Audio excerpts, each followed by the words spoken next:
Good morning, folks. Welcome to the end of 2019. Another special video posted last night. Not sure we're going to get the next one out before the new year, but we're certainly going to try. Right now, we're at spaceweathernews.com, and we find the last day on our star very calm in the photosphere and lower corona. The upper corona was another story, but we'll need a different satellite for that.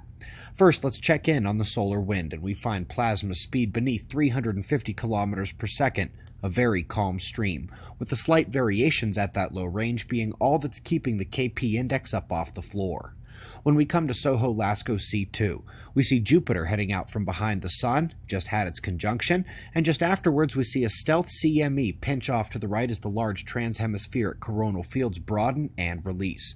By the way, we not only have Jupiter readying to exit the Lasco frames, but Mercury just entered on C3. The two will cross paths here in a couple days, and indeed, confirming that on the official orbital diagram for the solar system, it is indeed Jupiter and Mercury there astride of our star.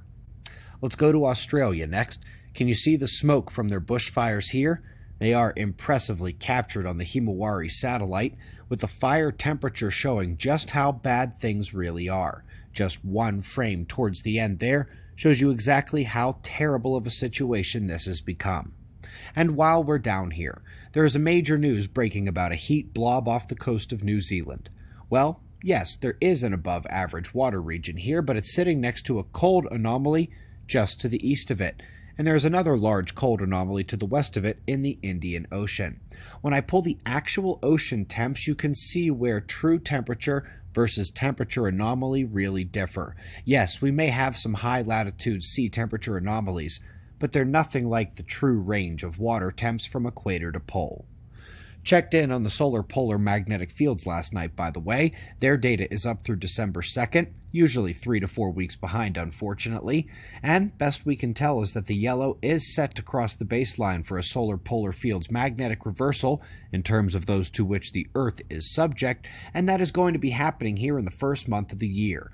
Looks like we're going to have the reversal and then the peak in January and April, respectively. Remember, those mean larger magnitude earthquakes. Saw a bit on Tony Phillips' blog yesterday about insane stratospheric clouds.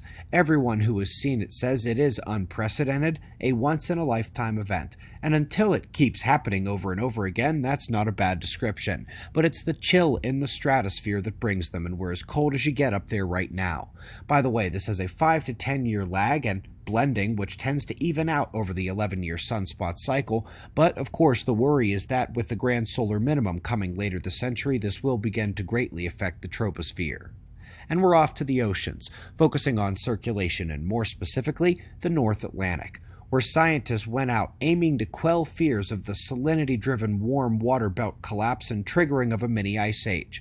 They ended up being able to say, well, it probably won't, but that their findings are qualified by the actual levels of freshwater melt dumped into those oceans. If we get too much melting of the ice, it will indeed shut down the engine. And while the movie The Day After Tomorrow was way too extreme and it took only 4 days, you can't imagine how real it can actually get if that current breaks down.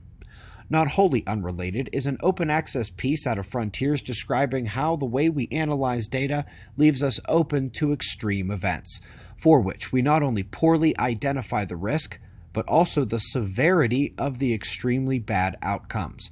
Ironic, on point, relevant, and again, free to read from Frontiers. Let's take a jump to the star-forming molecular clouds. 3 years ago, every astronomer in the world would say gravity and chaotic collapse drive star formation in those regions, but after Sophia and Alma demonstrated it was magnetic fields and plasma turbulence, things are a-changing. Here, using the Zeeman observational effects, which occur when light is split into its spectral components by magnetic fields, they are indeed showing that turbulence is the key factor, and it occurs where the fields say so.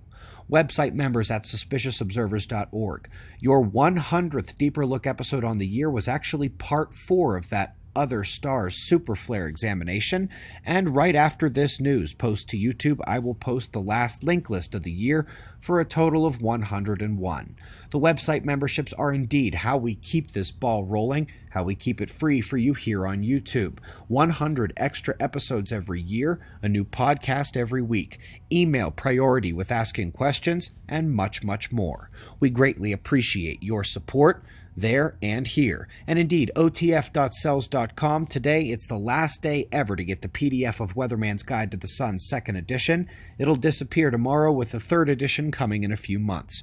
We've got wind map forecasts and shots of our star to close, and of course, we'll do this all again tomorrow, right here. But right now, it's 4:20 a.m. in the new Valley of the Sun. Eyes open, no fear. Be safe.